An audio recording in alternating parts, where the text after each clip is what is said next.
విజయవాడలో జరుగుతున్న సన్మాన కార్యక్రమంలో కేంద్ర మంత్రి వెంకయ్య నాయుడు మాట్లాడుతున్నారు. ఇప్పుడు లైవ్ లో చూద్దాం. మీ దయచేసి ఇవన్నీ కూడా మీకు తెస్తున్నా.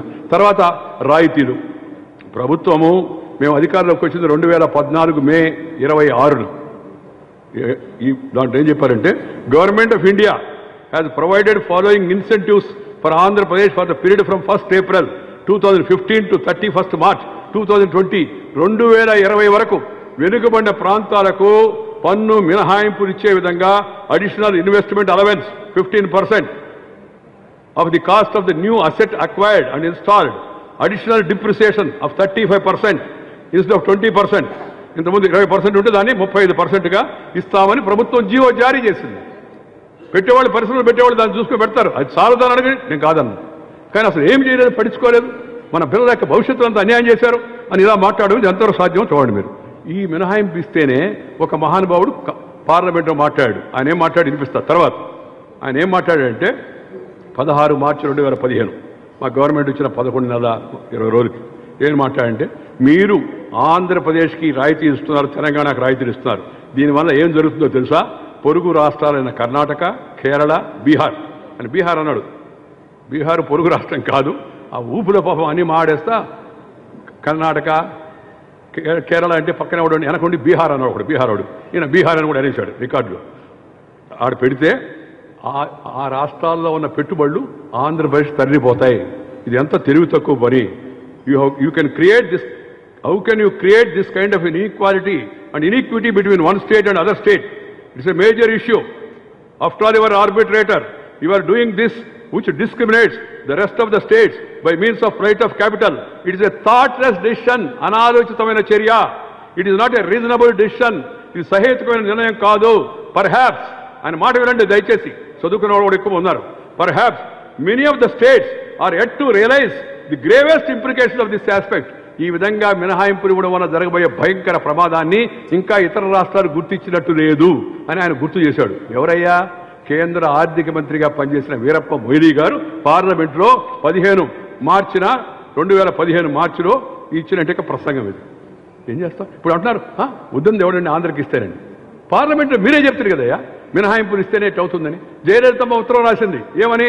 మీరు మినహాయింపులు ఆంధ్రకి ఇస్తే తమిళనాడుకి నష్టం జరుగుతుందని. మొన్న రామచంద్రరావు గారు బిల్లు పెట్టారు పార్లమెంట్లో. అప్పుడు చాలామంది మాట్లాడారు ఆంధ్రప్రదేశ్కి ఇచ్చిన మాట ఇచ్చేయండి సార్, కానీ మాకు కూడా ప్రత్యేక రాష్ట్రం ఇవ్వండి. 9 రాష్ట్రాలకు ప్రత్యేకం ఇస్తే ఇంక ప్రత్యేకం అని చెప్పండి. అందరికీ సాధ్యం అవుతుందా? ఈ ప్రత్యేక రాష్ట్రం ఎవరు ఇవ్వాలా?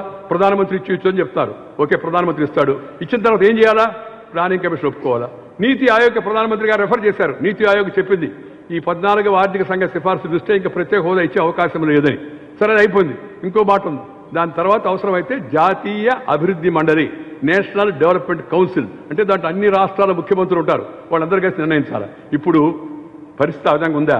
ఏమని ఆంధ్రకి చాలా అన్యాయం జరిగిందయ్యా, అందుకని మేము ఆంధ్రకి ప్రత్యేక హోదా ఇస్తున్నాం, మీరు మాత్రం దయచేసి ఏమనుకోబాగండి, మీకు ఇవ్వలేము అంటే అందరూ కలిసి వదిలేస్తారా? దానికి మెజార్టీ ఒప్పుకోవాలి.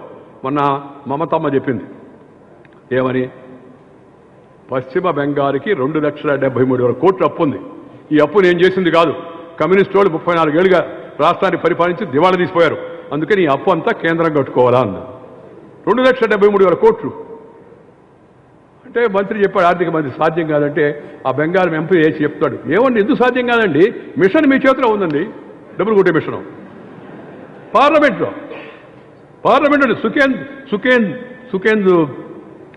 సుఖేంద్ర రాయ్ అని ఆయన చెప్పాడు. నేను ఇవన్నీ పార్లమెంటు రికార్డు లేకుండా చెప్పడం లేదు. ఈ పదాలు అన్నారు కదా, పదాలు కూడా చూడండి. సెయిల్ షల్ ఎగ్జామిన్, సెయిల్ అంటే steel authority of India, with in 6 months from the appointed date feasibility of establishing an integrated steel plant in Kadapa. చట్టం ఇది, 13th షెడ్యూల్. ఇవన్నీ అండర్లైన్ కూడా చేస్తున్నా. కొంతమందికి ఎతకడం కష్టమైతే, ఎందుకంటే ఈ పాస్ చేసినోడు చాలామంది చదవాలా దాన్ని. ఈ చట్టాన్ని పాస్ చేసినోడు చాలామంది చదవాలా. దాంట్లో ఏమేమి ఉన్నాయో వాళ్ళకి తెలియదు. రాసిన వాళ్ళు కూడా చదవాలా దాన్ని. కొంతమంది ఎక్స్ట్రా తెలివితో ఉపయోగించే విధంగా చేశారు. ఇప్పుడు మిత్రులు అయితే ఏం చేయాలి సార్ అంటే, నేను మీ అందరికీ చెప్తున్నాను, నాకు కూడా కొద్దిగా గొప్ప అనుభవం ఉంది రాజకీయంలో. 40 ఏళ్ళలో ప్రజా జీవనంలో ఉన్నాను. ఎమ్మెల్యేగా ఎన్నికయ్యాను. అప్పటి నుంచి కూడా ప్రజా సమస్యలపైన నా వంతు శక్తివంతు లేకుండా ప్రయత్నం చేస్తున్నాను. నేను నా మీద కూడా వ్యక్తిగతంగా ప్రచారం చేస్తారు కొంతమంది. నేను ఎప్పుడు జనంలో గెలవలేదు. నేను చెప్పాను నువ్వు పుట్టకముందు గెలిచాను చూసుకోపో రికార్డు అని. ఒక ఆయన ఆ మాట మాడితే చెప్పాను నువ్వు పుట్టకముందు రాజకీయాల్లో రాకముందు, నువ్వు పాయింట్ కొట్టడం వేయకముందు నేను పాస్ ఇచ్చాను చూడబోయాను. ఏం చేశానండి? 1978లో మళ్ళా చెప్తున్నా, మీ అందరూ కూడా తెలిసినవారు కాబట్టి 78లో ఆంధ్రప్రదేశ్ కాంగ్రెస్ మొత్తం గెలుచుకుంది. గెలుచుకుంటే మా జిల్లాలో 11 సీట్లు ఉన్నాయి. అసెంబ్లీ నెల్లూరు 11 సీట్లలో 10 సీట్లు కాంగ్రెస్ గెలిచింది. ఒకే ఒక సీటు కాంగ్రెస్ ఇతర పార్టీ ఎవరంటే వెంకయ్య నాయుడు ఉదయగిరి. కాంగ్రెస్ గాలిలో మా పార్టీ కూడా పెద్ద బలంగా లేదు. ఉదయగిరిలో బ్యాక్వర్డ్ ఏరియా, అది సంఘం కూడా పెద్ద బలంగా లేదు. కానీ ప్రజలకు అభిమానం. 83లో ఎన్టీఆర్ ప్రభంజనం రాష్ట్రాన్ని ఊపిచ్చేసింది. ఎన్టీ రామారావు గారు వచ్చారు. తెలుగుదేశం బీజేపీకి పొత్తు లేదు, అండర్లైన్. ఉదయగిరిలో నెల్లూరు జిల్లాలో 11 సీట్లు ఉన్నాయి. మళ్ళా 10 సీట్లు తెలుగుదేశం పార్టీ గెలిచింది. ఒకే ఒక్క సీటు తెలుగుదేశం కాకుండా గెలిచింది కాబట్టి వెంకయ్య నాయుడు. మీరు నాకు సర్టిఫికేట్ ఇస్తారట? ఇందిరమ్మ గాలిలో, ఎన్టీఆర్ గాలిలో కూడా ఆ జనాన్ని నమ్ముకొని జనం చుట్టూ తిరిగి టైం అంతా దాని మీద పెట్టి అసెంబ్లీలో వారి గురించి గట్టిగా మాట్లాడి పోట్లాడుతున్నాను కాబట్టి జనం నన్ను గెలిపించారు. నాకు సర్టిఫికేట్ ఇవ్వడం. ఈయన కర్ణాటక పోయి అడుక్కున్నాడు. ఒక రాష్ట్రం నుంచి ఇంకో రాష్ట్రానికి పోయి ఎంపీ అయితే అడుక్కోవడం. అదే సభ్యత సంస్కారం ఉండబడేదని మాట్లాడేటప్పుడు. సరే నేను ఒక ఆయన చెప్పాడు, నాకు మంచి సలహా చెప్పాడు రాధాకృష్ణ. సార్, మీ స్థాయిలో ఉండేవాళ్ళతో మీరు మాట్లాడండి సార్, కింద వాళ్ళు అటు వేస్తుంటారు, ఎందుకంటే అటు వేస్తే వాళ్ళ పేరు కూడా పేపర్లో పడొద్దని, మీరు ఎందుకు దానికి రెస్పాన్స్ ఇస్తారని చెప్పాడు. ఇంకా భవిష్యత్తులో దాన్ని దృష్టిలో పెట్టుకొని నేను ఆ స్థాయిలో ఉన్న వాళ్ళకి ఎవరికి కూడా సమాధానం చెప్పను. కొంతమంది నా పంచ గురించి కూడా మాట్లాడారు. ఎంత రాజకీయం ఎంత దిగజారిపోయిందో చూడండి. ఇప్పుడు మిత్రులారా, నేను ఈ ప్రభుత్వం వచ్చిన మొదటి రోజు నుంచి కేంద్రంలో మంత్రిగా ఉండి నేను చేస్తున్న పని ఏంటంటే, నేను ఆంధ్రప్రదేశ్ ఎంపీని కాదు, ఆంధ్రలో ప్రజలు ఎన్నుకున్న ప్రజానాయకుడిని కాదు. నేను ఎన్నికైంది కర్ణాటకలో.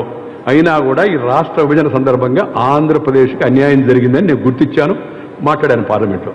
మాట్లాడి వదిలేదా మొదటి రోజు నుంచి మంత్రులందరూ, నేను కొద్ది సీనియర్ కాబట్టి, పార్టీలో ఇంతకుముందు అధ్యక్షుడిగా ఉన్నాను కాబట్టి నా మాటకు కొంత విలువ ఇచ్చి మంత్రులందరినీ పిలిచి 38 మంది మంత్రులు ఒకరోజు పిలిచాను.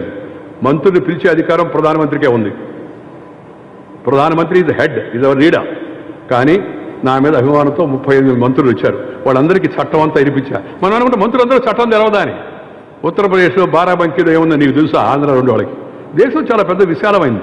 ఎవరెవరు పోర్ట్ఫోలియో వాళ్ళకున్నాయి, ఎవరెవరు సమస్యలు వాళ్ళకున్నాయి. వాళ్ళందరికీ నేను మా స్టాఫ్ ద్వారా తయారు చేయించి, అయ్యా ఈ చట్టంలో పలానా విషయం చెప్పుంది, ఇది రైల్వే మంత్రి గారిది, ఇది గృహ మంత్రి గారిది, ఇది నీటిపారుదల మంత్రి గారిది, ఇది పెట్రోలియం మంత్రి గారిది, ఇది రక్షా మంత్రి గారిది, ఇది షిప్పింగ్ మంత్రి గారిది, ఇది కరెంటు మంత్రి గారిది, ఇది ఎయిర్పోర్ట్ మంత్రి గారిది అని తయారు చేసి వాళ్ళకి ఇచ్చి, నాయన ఇవి ఉన్నాయి చట్టంలో, ఆంధ్రకి అన్యాయం జరిగి ఉంది, ప్రజలు చాలా కోపంగా ఉన్నారు, బాధతో ఉన్నారు, మన మీద ప్రేమ చూపించారు మోడీ గారి మీద నమ్మకంతో, చంద్రబాబు మీద నమ్మకంతో, నేను కూడా మాట ఇచ్చానని పాస్ చేశారు. దయచేసి ఇవన్నీ మీరు అటెండ్ కాండి అని మంత్రులందరికీ రాసిస్తే ఒకదాని తర్వాత ఒకటి మంత్రులందరూ వాళ్ళు కూడా ఉదారంగా సహాయం చేయబట్టి ఇప్పుడు దాకా కొన్ని జరిగినాయి, ఇంకొన్ని జరుగుతున్నాయి, రాబోయే రోజుల్లో జరుగుతాయి కూడా.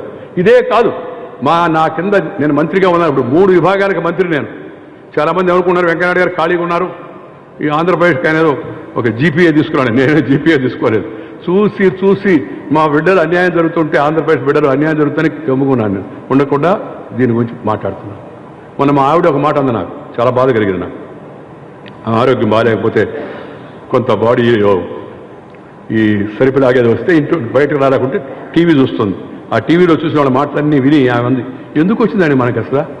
మీరు కర్ణాటక నుంచి ఎంపీ, ఇప్పుడు రాజస్థాన్ ఎంపీ, అప్పుడు ఎందుకు పోరాడారు, ఇప్పుడు ఏంది ఈ మాటలు ఏంది, వీళ్ళందరూ మాట్లాడుతుంటే గమ్ము ఉండమైంది, ఆ మాట్లాడుతూ ఉంటే అక్కడ ఉండేవాళ్ళు గమ్ము ఉండమైంది, ఇక్కడ ఉండేవాళ్ళు ఎందుకు మీరు ఇవన్నీ చేస్తున్నారని అని నేను చెప్పాను. వాళ్ళు ఏదో అంటారని, వాళ్ళు సర్టిఫికేట్ ఇస్తారని కాదమ్మా, మనము ఇక్కడ పుట్టాం కాబట్టి మనకు కూడా కర్తవ్యం ఉంది, ప్రజలకు కొంత మేలు చేయాల్సి ఉంది, చేస్తున్నాం.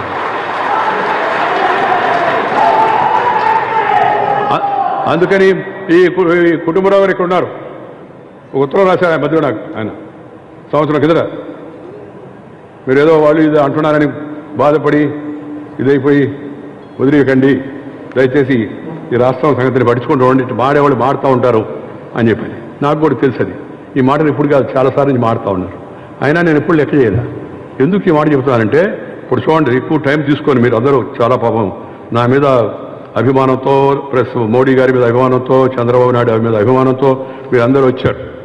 చాలా పెద్ద ఎత్తున ఇందాక వేల సంఖ్యలో. అంత బలంగా లేదు బీజేపీ, నాకు తెలుసు, కానీ బలంగా బీజేపీ మనసులో ఉంది జనానికి, పార్టీ బలంగా లేదు. అలాగే మోడీ చంద్రబాబు నాయుడు జోడీ ఇది రాష్ట్రానికి మేలని చెప్పి కూడా జనం ఎక్కువ మంది భావిస్తూ ఉన్నారు. వెంకయ్యనాయుడు ఏదో చేస్తున్నాడని చెప్పని వాళ్ళు గమనిస్తున్నారు, వీళ్ళు గమనించకపోయినా. ఈ సర్టిఫికేట్ ఇచ్చేవాళ్ళు గమనించకపోయినా అందుకే వేల సంఖ్యలో స్కూల్ పిల్లలతో సహా అందరూ వచ్చి స్వాగతం పలికారు. ముందు ఏం చేసాం ఒకసారి ఆలోచిద్దాం. మనం ఒకసారి ఆలోచిస్తే ఇది లాస్ట్ పాయింట్. ఇది ఆల్ ఇండియా మెడికల్ ఇన్స్టిట్యూట్ గుంటూరులో పెట్టాము 1618 కోట్లు. ఐఐటి తిరుపతిలో పెట్టామా 700 కోట్లు. IIM Indian institute of management ఎవరైనా కుర్రోడు హుషారుగా ఉంటే స్మార్ట్గా ఉంటే ఎక్కడ గ్రాడ్యుయేట్ అయినా అంటే sir I'm graduate of IIM Ahmedabad అంటే ప్రిస్టేజ్ అనమాట. విశాఖపట్నంలో పెట్టాం. Indian institute of science and education and research IESR తిరుపతిలో పెట్టాం. Indian institute of information technology IIT కర్నూలులో పెట్టాం. కర్నూలులో ఇంకా రెడీ కాకపోతే చెన్నైలో కంచీపురంలో టెంపరీగా నడుపుతున్నాం. National institute of technology NIT ఇక్కడ లేదు. ఆ ఎన్ఐటి కావాలని మా మాణిక్యరావు పట్టువదని విక్రమార్కుడిలాగా ఢిల్లీ చుట్టూ తిరిగి ఈ మంత్రి గట్టిగా చెప్తే మంత్రి గారిని కోరితే సీట్లు 450 వృధా పోకూడదని ఈ సంవత్సరమే ఎన్ఐటి అక్కడ పెడితే స్థలం బిల్డింగ్ రెడీగా లేకపోతే పక్కన కాలేజీ వాళ్ళు పాపం ఆ వాసవి కాలేజీ వాళ్ళు ముందుకు వస్తే టెంపరీ దాంట్లో ఆ ఎన్ఐటిని తాడేపల్లిగూడెంలో పశ్చిమ గోదావరి జిల్లాలో పెట్టడం కూడా జరిగింది. అలాగే Indian institute of petroleum and energy Vizag 855 కోట్లు. అగ్రికల్చర్ యూనివర్సిటీ గుంటూరు రాష్ట్ర ప్రభుత్వ సహకారంతో మన గుంటూరులో దాన్ని ఇప్పుడు నేను చెప్పానే ఇవన్నిటికీ కేంద్ర మంత్రి గారు ఆయా సంబంధిత మంత్రులు చంద్రబాబు నాయుడు గారు నేను వచ్చి శంకుస్థాపన చేశాం. ప్రాథమిక రిపోర్ట్ వచ్చిన దాకా వెయిట్ చేశాం. భూమి కేటాయించిన దాకా వెయిట్ చేశాం. కొన్ని పనులు జరుగుతున్నాయి, కొన్ని పనులు జరుగుతాయి, కొన్ని టెండర్లు పిలిచారు, కొన్ని క్లాసులు కూడా జరుగుతున్నాయి. ఇకపోతే ఇంతటితో ఆగకుండా అభివృద్ధి జరగాలి, రాయలసీమ వెనకబడి ఉందని national academy of customs and excise and narcotics ఈ కస్టమ్స్ ఆఫీసర్ తెలుసు కదా మీకు టిప్ టాప్గా ఉంటారు తెల్ల బట్టలు ధరించి. మీరు ఎప్పుడన్నా విదేశానికి వచ్చినప్పుడు అవి ఇవి తెస్తే ఎయిర్పోర్ట్ కొట్టుకుంటారు తెలుసు కదా. వాళ్ళకి శిక్షణ ఇచ్చే కేంద్రాన్ని ఎక్కడ పెట్టామో తెలుసా? వాళ్ళు శిక్షణ ఎక్కడ కావాలనుకుంటారు? వాళ్ళు బాంబేలో కావాలనుకుంటారు, చెన్నై ఢిల్లీలో కావాలనుకుంటారు. ఆ శిక్షణ కేంద్రాన్ని తీసుకెళ్లి అనంతపురం జిల్లా పాల సముద్రంలో కొండల మధ్య పెట్టడం జరిగింది. కేంద్ర ఆర్థిక మంత్రి గారు వచ్చి దానికి శంకుస్థాపన చేశాడు అరుణ్ జైట్లీ చూసి వెంకయ్యజీ మీరు చూస్తేదేదో మంచి అడ్వాన్స్ లేదు కూడా ఇక్కడ పెట్టించారేంది అన్నాడు. నేను చెప్పాను కొండలు చుట్టూరు మంచి వాతావరణం, ఎవరు డిస్టర్బ్ చేయడు, మంచిగా శిక్షణ పొందొచ్చు. ఇక్కడ నుంచి 51 కిలోమీటర్లో బెంగళూరు ఎయిర్పోర్ట్ ఉంది, ఎప్పుడు బాగుంటే ఎప్పుడు బాగుతాయి అని చెప్పారు. మిగతా అట్లెట్టున్న వాళ్ళు 51 కిలోమీటర్ ఎయిర్పోర్ట్ ఉంది, 4 హైవే ఉందంటే సంతోషపడిపోయారు వాళ్ళంతా కూడా. అలాగే national institute of ocean technology NIOT సముద్ర జలాలపైన పరిశోధన. మా జిల్లా వాళ్ళు గొడవ సార్ అంత దేశానికి అందరికీ అందిస్తున్నారు, నెల్లూరుకి ఏమి లేదని చెప్పాను.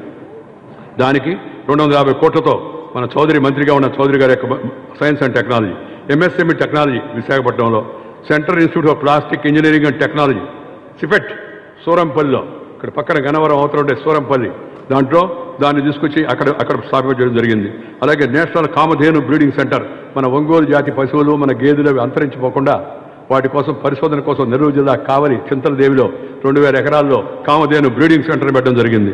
అలాగే Visakhapatnam school of planning and architecture పురంధరేశ్వరం మూలంగా శంకుస్థాపన చేశారు. ఎట్లుందో మీ అందరికీ తెలుసు కాంగ్రెస్ హయాంలో ఏం జరిగిందో. దాన్ని ఇప్పుడు శరవేగంతో మొదలుపెట్టిస్తున్నాం. పాలిటెక్నిక్ పక్కన తొందరలో అది ప్రారంభం కూడా కాబోతా ఉంది. అలాగే మన regional centre for mental health and rehabilitation మానసిక వైకల్యం కలిగిన వాళ్ళకి శిక్షణ ఇచ్చేందుకు నెల్లూరులో కేంద్రాన్ని. దూరదర్శన్ మనకి దూరం అయిపోయింది, ఎందుకంటే హైదరాబాద్ చూడాలి. నేను మంత్రి కాగానే చెప్పాను దూరదర్శన్ హైదరాబాద్ వేరు విజయవాడ వేరని. విజయవాడలో సపరేట్ దూరదర్శన్ కేంద్రాన్ని పెట్టడం జరిగింది. అలాగే ఆల్ ఇండియా రేడియో హైదరాబాద్ వేరు విజయవాడ వేరు. విజయవాడ పెట్టి మాన్యులు పెంగళ వెంకయ్య గారి పేరుతో విగ్రహాన్ని ఏర్పాటు చేసి రేడియో స్టేషన్ పేరే మార్చేసి పెంగళ వెంకయ్య ఆకాశవాణి కేంద్రాన్ని పెట్టడం జరిగింది. న్యూ రీజనల్ పాస్పోర్ట్ కోసం భవిష్యత్తులో హైదరాబాద్ పోవాల్సిన అవసరం లేకుండా విజయవాడ కేంద్రంగా సుష్మా స్వరాజ్ గారితో మాట్లాడి దీన్ని సూత్రప్రాయంగా మంజూరు చేశారు. తొందరలో దాన్ని ఇక్కడ ఏర్పాటు చేస్తారు. ఈ డాక్టర్ శ్రీనివాస్ గారు ప్రతి సంవత్సరం 2 సంవత్సరాలు కూడా మెడికల్ సీట్లు 950 మెడికల్ సీట్లు మెరిట్లో కేంద్ర ప్రభుత్వం తన దగ్గర మిగిలి ఉన్న సీట్లు ఆంధ్రప్రదేశ్కి ఇచ్చింది. ఎందుకంటే మంత్రి వచ్చాడు మన పిల్లలకి డొనేషన్ కట్టుకోవాల్సిన అవసరం లేదని. పోలవరం నేను ఇందాక చెప్పాను ఎంత ఖర్చు అవుద్దో, 15 అవుద్దా, 16 అవుద్దా, 24 అవుద్దా, 19 అవుద్దా, 14 అవుద్దా, ఎంత ఖర్చు అయితే అంత ఖర్చు కేంద్ర ప్రభుత్వం నబార్డు ద్వారా ఇస్తుంది. దాన్ని నిర్మాణం చేసుకోవడానికి రాష్ట్ర ప్రభుత్వానికి వెసులు కల్పిస్తుంది. చంద్రబాబు నాయుడు వేగవంతంగా దాన్ని పూర్తి చేస్తాడనే విశ్వాసం కూడా ఉందని మీ అందరికీ నేను మనం చేస్తున్నాను. తర్వాత అమరావతి, ఈ అమరావతి దానికి హృదయ కింద పాత అమరావతి వెంకటాద్రి నాయుడు గారి ఇవాళ కార్యక్రమం జరుగుతుంది. ఆ అమరావతిని హృదయ వారసత్వ నగరం కింద నేనే ఎవరు అడగల లోకల్ ఎంపీకి కూడా తెలవదు. నేను మంజూరు చేసి చెప్పాను ఎంపీకి, సాంబశివరావు గారికి చెప్పాను, జయదేవ్కి చెప్పాను. ఆ తర్వాత ఈ విజయవాడ మెట్రో ప్రాథమిక పరిశీలన పూర్తయింది. టెండర్ పిలవాల్సిన కార్యక్రమం రాష్ట్ర ప్రభుత్వం చేతిలో ఉంది. గన్నవరం నుంచి మన మెయిన్ బస్ స్టాండ్ దాకా వస్తుంది, తర్వాత అమరావతికి పోతుంది. గుంటూరుకు పోయే అవకాశం చూడమంటే అవకాశం లేదంటే దానికి రైట్స్ అనే పేరుతో ఒక ఎలక్ట్రికల్ మెట్రో రైల్ దానికి సపరేట్గా దానికి ఎలక్ట్రికల్ మల్టీపర్పస్ రైల్వే సిస్టమ్ దానికి పెడుతూ ఉన్నాం. ఆ తర్వాత ఈ అమరావతి నగరాన్ని కూడా కొత్తగా ఏర్పడే ఆకర్షణీయ నగరాలు స్మార్ట్ సిటీస్ ఆ లిస్టులో అమరావతి నగరాన్ని కొత్తగా ఏర్పడబోయే నగరాన్ని కూడా ఏర్పాటు చేయడం జరిగింది. మీ అందరికీ మనం చేస్తా ఉన్నాను. తర్వాత పోయిన సంవత్సరం ప్రభుత్వం రాగానే డబ్బులు ఇద్దాం అనుకున్నాను రాజధానికి. వాళ్ళు చెప్పారు, అధికారి సార్ డబ్బు ఇవ్వాలంటే మీకు ప్లాన్ కావాలా, అప్పటికి స్థలమే తేల్లా, భూమి విషయంలో జరుగుతుంది. చంద్రబాబు నాయుడు చాలా ఓర్పుగా నేర్పుగా చాకచక్యంతో రైతులను ఒప్పించి ఆ రైతులు నిజంగా hats off to those farmers ఎవరైతే రాజధాని కోసం భూమి ఇచ్చారో ఇస్తే నేను పోయిన సంవత్సరం మార్చి 30 నాటికి ప్రతి సంవత్సరం మార్చి 30కి బడ్జెట్ అయిపోద్ది. నేను అన్నాను, మరి బై సంవత్సరం అయిపోతుంది ఏదో ఒకటి ఇవ్వాలి కదా ఆంధ్రప్రదేశ్ కంటే. సార్ ప్రాజెక్ట్ రిపోర్ట్ కావాలి సార్, అక్కడి నుంచి ప్రాజెక్ట్ రిపోర్ట్ వేయలేదన్నారు. అంతకుముందు విజయవాడ వాళ్ళు ఉన్నాడు శ్రీధర్ మేయర్, తర్వాత అక్కడి నుంచి గుంటూరు వాళ్ళు అంతకుముందు అడిగి ఉన్నారు నన్ను, సార్ మాకు డ్రైనేజ్ లేదు, మాకు మంచినీళ్ళు లేవు, మా దగ్గర డబ్బులు ఉద్యోగస్తులు జీతాలకే చాలడం లేదు అని అంటే నేను అటు కాదు మీరు ఆదాయం పెంచుకోవాలని వాళ్ళకి చెప్పాను. కానీ గమ్మున నాకు గుర్తుంది, దానికి ప్రాజెక్ట్ రిపోర్ట్ తెమ్మన్నాను. ప్రాజెక్ట్ రిపోర్ట్ తెచ్చారు. 2015 మార్చి 30కి సంవత్సరం పూర్తవుతుంది ఆ ఫైనాన్షియల్ ఇయర్. అప్పుడు కొత్త రాజధానికి ఇద్దామంటే ఈ యొక్క ప్రాజెక్ట్ రిపోర్ట్ లేదు. నా మనసులో ఒక ఆలోచన మెదిలింది. ఏంటంటే నేను అధికారిని పిలిచి చెప్పాను, నాకు ఐడియా వచ్చింది, దాని ప్రకారం చేయండి అని. చెప్పండి సార్ అది విజయవాడకు గుంటూరు డబ్బులు ఇచ్చేయండి అన్న. లేదు సార్ దాంట్లో రాజధానికి అని ఉంది కానీ గుంటూరు విజయవాడ రాజధాని కాదు సార్ అన్నారు. నేను చెప్పాను చట్టం చదవండి, CRDA capital regional development authority, దాంట్లో గుంటూరు ఉంది విజయవాడ ఉంది, దాని కింద 1000 కోట్లు మంజూరు చేస్తున్నాను, శాంక్షన్ సంతకం పెడతాను, పోయి జారీ చేయండి అని చెప్పాను. 1000 కోట్లు కొంతమంది అంటారు 1000 కోట్లు పెద్ద లెక్క అని, కొంతమంది 1000 కోట్లు మామూలు తినే స్వామి వారికి బచ్చిగడ్డి బరోబర్ అన్నట్టుగా దొరికి దోచేసి చెంచరగూడలో ఉన్నవాళ్ళు లేదా ఇంకొంచెం తిహార్ జైల్లో ఉన్న వాళ్ళకి 1000 కోట్లు పెద్ద లెక్క అనిపించుకోవచ్చు. కానీ 1000 కోట్లు విజయవాడకి గుంటూరుకి ఇవ్వడం అవుతుందో అప్పుడు పోయిన సంవత్సరం మార్చి 30 నాడు రాత్రికి రాత్రి ఉత్తర్వులు ఇచ్చి దాన్ని నాగపూర్ ట్రెజరీకి పంపించి ట్రెజరీ నుంచి దాన్ని విడుదల చేయడం జరిగింది. అలాగే కేంద్ర ఆర్థిక మంత్రి 2350 కోట్లు రాజధాని కోసం కూడా డబ్బులు కేటాయించడం జరిగింది. కరెంటు ఆంధ్రప్రదేశ్ అంతకుముందు అంధేరా ప్రదేశ్ అనేవాళ్ళు మోడీ గారు చొరవ తీసుకుని పీయూష్ గోయల్తో చంద్రబాబు నాయుడుతో చర్చించిన తర్వాత ఆంధ్రప్రదేశ్ అంధేరా ప్రదేశ్ కాకుండా ఇవాళ ఆంధ్రప్రదేశ్ వెలుగుల ప్రదేశ్గా ఏర్పడిందంటే దానికి మోడీ గారి యొక్క ప్రభుత్వం యొక్క సహకారం కావడం అని చెప్పి మీ అందరికీ మనం చేస్తున్నాం. సోలార్ పార్క్ 2500 మెగావాట్లు, అనంతపూర్లో 1500, కర్నూలులో 1000 మెగావాట్లు. ఇవి రెండు కూడా మన ఆంధ్రప్రదేశ్కి మంజూరు చేయాలని కేంద్రం నిర్ణయించింది. విజయవాడ ఎయిర్పోర్ట్ ఎక్స్పాండ్ అవుతా ఉంది. ఆ విజయవాడ ఎయిర్పోర్ట్ చూడండి, చూస్తే నాకు మనసు బాధేసింది. రాజధాని అయిన తర్వాత నాకు మొట్టమొదటిగా మనసులో బాధ ఏంటంటే రాజధాని అంటే కొంత హంగులు ఉండాలా. అటు చూస్తే విజయవాడ ఎయిర్పోర్టు కోనలమ్మపాడు బస్ స్టాండ్ లాగా ఉంది. చూసినప్పుడంతా నాకు బాధేసింది. నేను అశోక్ గజపతి రాజుకి చెప్పాను తొందరగా దీన్ని ముందుకు తీసుకెళ్దామని. ముఖ్యమంత్రి గారితో మాట్లాడారు 4 సార్లు. మొత్తం మీద చేసి ఇప్పుడు ఎక్స్పాన్షన్ జరుగుతూ ఉంది. రాజమండ్రి ఎయిర్పోర్ట్ నైట్ ల్యాండింగ్ ఈ ప్రభుత్వం వచ్చి ఇచ్చాం.